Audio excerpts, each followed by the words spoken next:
पाकिस्तान और शाम के ताल्लुकात में नए दौर का आगाज़। वज़ीर-ए-आज़म शहबाज शरीफ से शामी वज़ीर ख़ारजा असद हसन अल शेबानी की मुलाकात। वज़ीर-ए-आज़म ने शामी वज़ीर ख़ारजा और उनके वफ़द का खैर मक़दम किया। सदर अहमद अल शरा के लिए नेक ख्वाहिशात का इजहार। दौरे पाकिस्तान की दावत भी दी। कहा कि पाक शाम ताल्लुकात को अमली ताउन में बदलने की ज़रूरत है। पाकिस्तान से शाम आने वाले ज़ायरीन को भी सहूलत मिलेगी। पाकिस्तान गोलान की पहाड़ियों के मामले पर शाम की हिमायत करेगा। शामी वज़ीर ख़ारजा ने पाकिस्तान की हिमायत पर शुक्रिया अदा किया।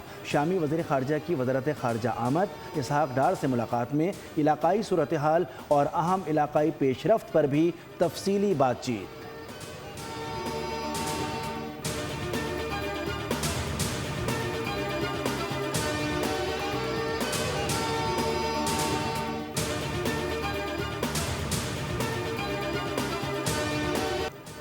दुनिया तेल की स्मगलिंग समेत ईरान से हर किस्म का मौशी ताल्लुक तोड़ ले, वरना बड़ी इक़्तिसादी नताइज भुगतना होंगे। ट्रंप का ईरान के खिलाफ इक़्तिसादी जंग का ऐलान। हिमायत करने वाले ममालिक को भी संगीन नताइज की धमकियाँ। कहा कि हम चाहते हैं इत्तेहादी हमारे साथ खड़े हों और ईरान को तनहा और शिकस्त से दो चार करें। ईरान कभी जौहरी हथियार हासिल नहीं करेगा। अमरीकी सदर ने कहा ईरान को मुआहदे के लिए किसी भी दूसरे मुल्क से ज़्यादा मौक़े दिए गए हैं, ताहम तेहरान ने उन मौक़े से ज़्यादा फ़ायदा नहीं उठाया।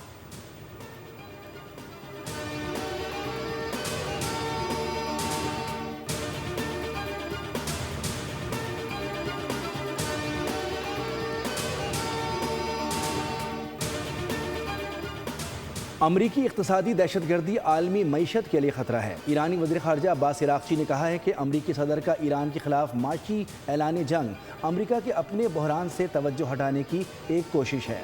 नाकाम पॉलिसियों को मज़ीद आगे बढ़ाना मज़ीद शिकस्त का बाइस बनेगा। तर्जुमान पासदारान इनक़लाब ने कहा है कि नई जंग छेड़ी गई तो ईरान पहले से ज़्यादा तबाहकुन हथियार इस्तेमाल करेगा। ब्रिगेडियर जनरल मुहिब्बी ने कहा कि अब की बार हमारे हथियार हर लिहाज से मुख्तलिफ होंगे। मिसाइल जदीद वॉर हेड्स के साथ पहले से बेहतर अंदाज में हदफ को निशाना बनाएंगे। तो पेट्रोल कम ना करने की क्या वजह हो सकती है? जब डीजल सस्ता हो गया तो पेट्रोल कैसे सस्ता नहीं हो सकता? गवर्नमेंट को चाहिए इस तरह डीजल सस्ता किया, इस तरह पेट्रोल भी सस्ता करे। पेट्रोल और डीजल का मामला है, इसका आज तक हुकूमत ने कोई हल नहीं निकाला। रात को सोते हैं कोई रेट होते हैं, सुबह उठते हैं तो कोई रेट होते हैं। इनको थोड़ा सा कोई बेनिफिट देना चाहिए। गुड्स ट्रांसपोर्टर्स का एहतजाज रंग ले आया, लेकिन अवाम के लिए कुछ ना हुआ। वज़ीर आज़म की मेहरबानी के बाद हुकूमत ने डीजल 32 रुपये 63 पैसे फ़ी लीटर सस्ता कर दिया, लेकिन पेट्रोल इस्तेमाल करने वाले अवाम रिलीफ नहीं तकलीफ सहेंगे। पेट्रोल की कीमत में 2 रुपये 97 पैसे फ़ी लीटर इजाफा। नोटिफिकेशन के मुताबिक डीजल की फ़ी लीटर कीमत 363 रुपये 6 पैसे मुकर्रर। पेट्रोल 337 रुपये 51 पैसे फ़ी लीटर में फ़रोख्त हो रहा है।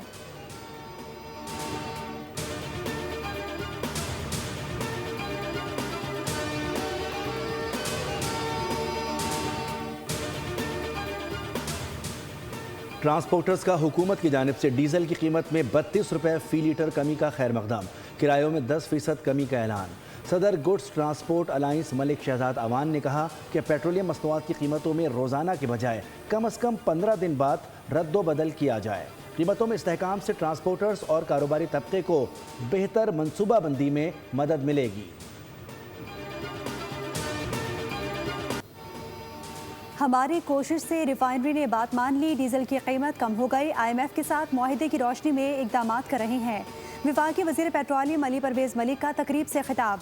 कहा आबना हुर्मुज़ की बंदिश पर तवील मुद्दती और मीडियम एनर्जी पॉलिसी पर काम किया। पाकिस्तान के तवील मुद्दती तवानाई सिक्योरिटी यकीनी बनाना ज़रूरी है।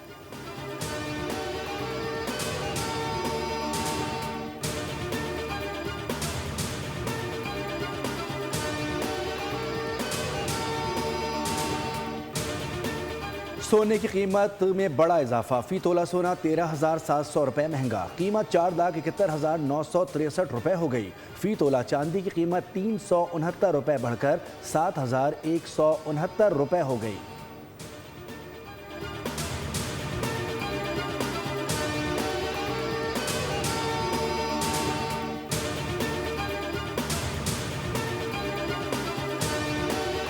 पंजाब में IT के फ़रोग के लिए इनकलाबी इकदाम कर रही है। टेक्नोलॉजी के मैदान में सूबा पंजाब न सिर्फ सबकत ले रहा है बल्कि जदीद टेक्नोलॉजी के मौसर इस्तेमाल से कामयाबी के झंडे गाड़ रहा है।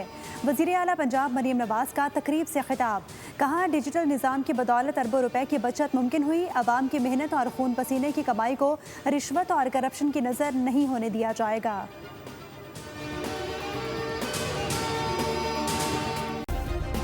सब्सक्राइब करें और बेल दबाएं ताकि कोई खबर रह न जाए।